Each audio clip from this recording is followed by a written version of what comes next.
जय हिंद दोस्तों और मेरे प्यारे स्टूडेंट। और आप लोग कैसे हैं? उम्मीद है कि ठीक होंगे। चलिए आज हम कुछ डिस्कशन करेंगे किसी टॉपिक पे, किसी पॉइंट पे। आज हम बात करेंगे एसएसटी में सिविक्स के बारे में अध्ययन करेंगे। सिविक्स में बहुत सारे टॉपिक होते हैं, बहुत अच्छा सब्जेक्ट है सिविक्स, नागरिक शास्त्र जिसे हम कहते हैं इन हिंदी। सिविक्स में जैसे उसमें संविधान क्या है, हमारे नागरिक के कर्तव्य क्या है, हमारे राष्ट्रीय चिन्ह और राष्ट्रीय प्रतीक उसके इम्पोर्टेंस क्या है और उसके बारे में हमें क्या क्या जानकारियाँ होनी चाहिए, जो कि बहुत ही ज़रूरी है, लोगों को पता नहीं रहता है। तो आज एक हम छोटी सी बात करेंगे, बहुत ही महत्वपूर्ण एक सिंबल के रूप में, हमारे राष्ट्रीय चिन्ह के रूप में कार्य करता है। हमारा देश का वह अखंडता और एकता के लिए जाना जाता है, उसकी बात करेंगे। तो आज हम बात करेंगे, सिविक्स में पढ़ेंगे नेशनल फ्लैग। नेशनल फ्लैग की बात करेंगे, जो हमारा राष्ट्रीय झंडा है उसकी बात करेंगे, नेशनल फ्लैग।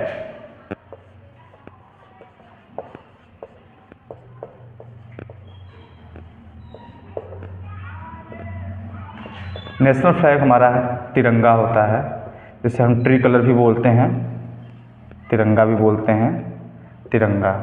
नेशनल फ्लैग जो तिरंगा होता है हमारा, सबको पता है वो 3 रंग का होता है। उसमें 3 कलर होते हैं। कौन कौन से कलर होते हैं? 3 कलर जो होते हैं,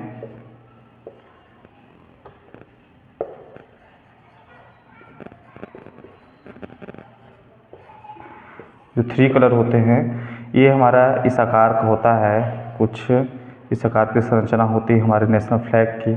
इसमें 3 पट्टियाँ होती हैं, बीच में एक अशोक चक्र बना हुआ होता है, इसमें जो ऐसे तीलियाँ बनी हुई होती हैं, ठीक है। तो जो 3 कलर होता है उसमें सबसे ऊपर होता है हमारा सेफ्रॉन कलर, सेफ्रॉन होता है जिसे हम लोग केसरिया बोलते हैं। फिर आपका बीच में होता है वाइट, फिर सबसे नीचे आपका होता है ग्रीन कलर। सबको पता होगा, सबसे ऊपर होता है सेफ्रॉन जिसे हम केसरिया कलर भी बोलते हैं, और बीच में जो पट्टी होती है वो आपका वाइट रंग का होता है, सफ़ेद रंग का होता है। सबसे नीचे होता है हमारा ग्रीन, हरे कलर का होता है। बीच में एक चक्र बना हुआ होता है, इस चक्र को हम लोग बोलते हैं अशोक चक्र। इसे अशोक चक्र के नाम से जाना जाता है।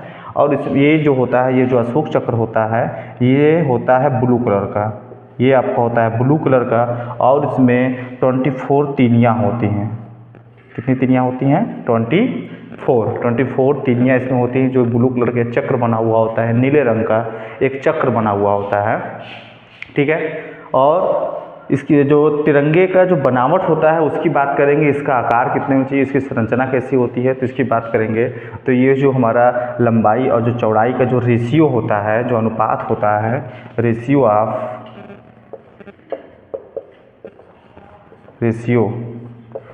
की बात करेंगे, तो रेशियो जो होता है लेंथ एंड ब्रेथ का, लंबाई और चौड़ाई का जो रेशियो होता है वह होता है आपका, अगर 3 मीटर आपका लंबाई है तो 2 मीटर आपका क्या होगा? चौड़ाई।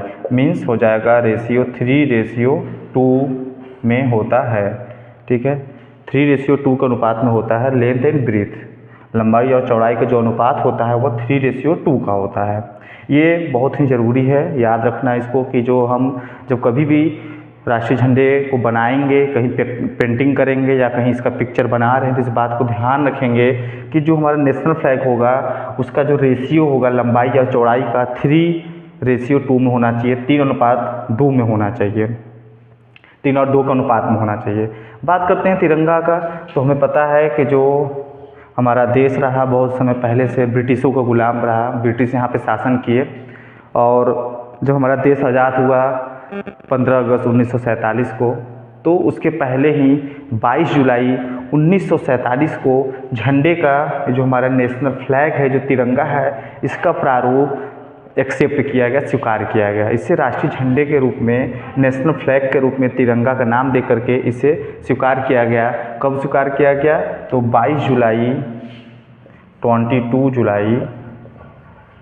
1947 को, 22 जुलाई 1947 को इस झंडे के प्रारूप को एक्सेप्ट किया गया, स्वीकार किया गया और इसे राष्ट्रीय झंडे के रूप में घोषित किया गया, ठीक है। और इसके भी कुछ फहराने के नियम हैं कि हमें राष्ट्रीय झंडे का पूर्ण सम्मान करें और इसे परिधान के रूप में न प्रयोग करें। ध्यान रखें कि ध्वज जो है वह जब कहीं फहरा रहे हैं तो उसे हम शाम होने से मीन्स सूर्यास्त होने से पहले उसे हम उतार लें।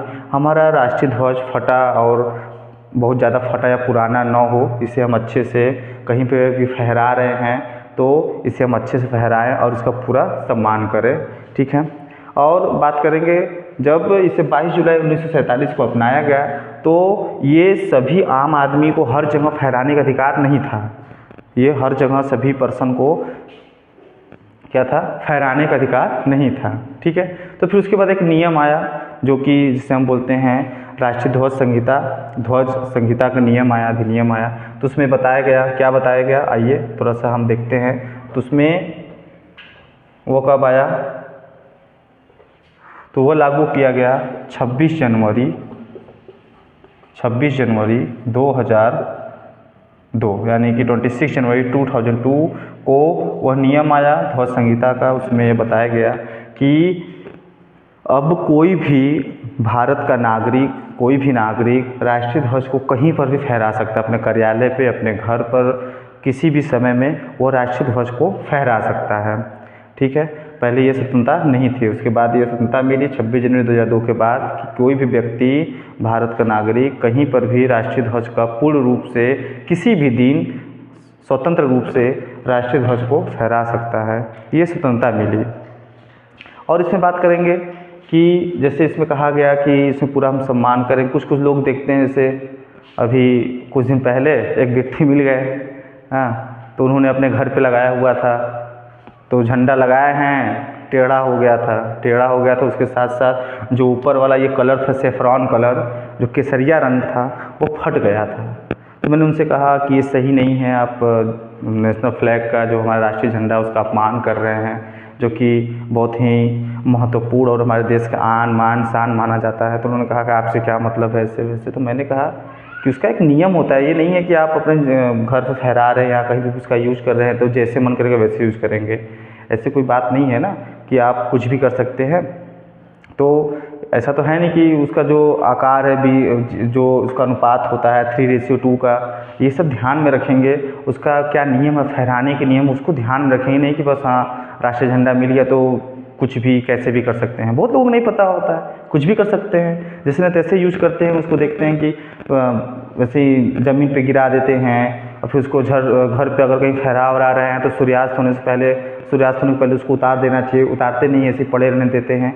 तो ये सब बातों को ध्यान रखना चाहिए, लोगों को जागरूक होना चाहिए कि ये क्या है, आखिर इसका पहचान क्या है। लोगों को पता नहीं है, शायद ये नेशनल फ्लैग ही है हमारा। अगर आप देश विदेश कहीं पर भी चले जाएं, अगर आप इस तिरंगे को फहरा देते हैं, अगर इस तिरंगे को ले करके बस आप लोगों को दिखा देते हैं, तब लोग समझ जाएंगे कि आप कहाँ से आए हैं। ये छोटी मोटी चीज़ नहीं है, बहुत बड़ी चीज़ है। ये बहुत बड़ा राष्ट्रीय चिन्ह है हमारे देश का। आपको नाम लेने की ज़रूरत नहीं पड़ेगी कि हम इंडिया से आए हैं, बस आप अपना नेशनल फ्लैग वहाँ पे जाकर फहरा देंगे, लोगों को दिखा देंगे, तो लोग सिर्फ तिरंगा को देख के जान जाएंगे कि हाँ ये इंडिया से हैं, ये इंडियन हैं। तो इन बातों को हमें ध्यान रखना चाहिए। मुझे उम्मीद है कि समझ में आया होगा कि नेशनल फ्लैग जो है इस दिन एक्सेप्ट किया गया, इस मॉडल को, इस प्रारूप को। और फिर 26 जनवरी 2002 को एक ध्वज संहिता अधिनियम, उसमें बताया गया कि आपको स्वतंत्रता है, आप नेशनल फ्लैग को कभी भी कहीं भी फहरा सकते हैं, ठीक है। और ये हमारे एकता और अखंडता की पहचान है, जो सभी लोगों को, देश के सभी लोगों को एक सूत्र में बांधे रखता है। ये हमारे राष्ट्रीय ध्वज की पहचान है, ये हमारे राष्ट्रीय ध्वज की महत्वता है, इम्पोर्टेंस है कि ये बहुत ही क्या है, हमारे देश के लिए, हमारे देश की अखंडता और एकता के लिए जाना जाता है। तो आप लोगों से निवेदन है, आप सभी बच्चों से निवेदन है कि आप लोग इस बात का ध्यान रखें और नेशनल फ्लैग जो हमारा तिरंगा है उसकी बनावट पर ध्यान रखें, उसको कहाँ पे फहराना है, कैसे उसको हमें रिस्पेक्ट देना है। आप कोशिश करिए घर पर किसी रूप में, कपड़े के रूप में या फिर घर पे पर्दा वगैरह के रूप में, इस रूप में प्रयोग ना करें, क्योंकि हमारा देश का सबसे बड़ा पहचान है, ठीक है। तो इस बात का हम ध्यान रखेंगे। मुझे उम्मीद है आप लोग को समझ में आया होगा, ठीक है। तो जय हिंद।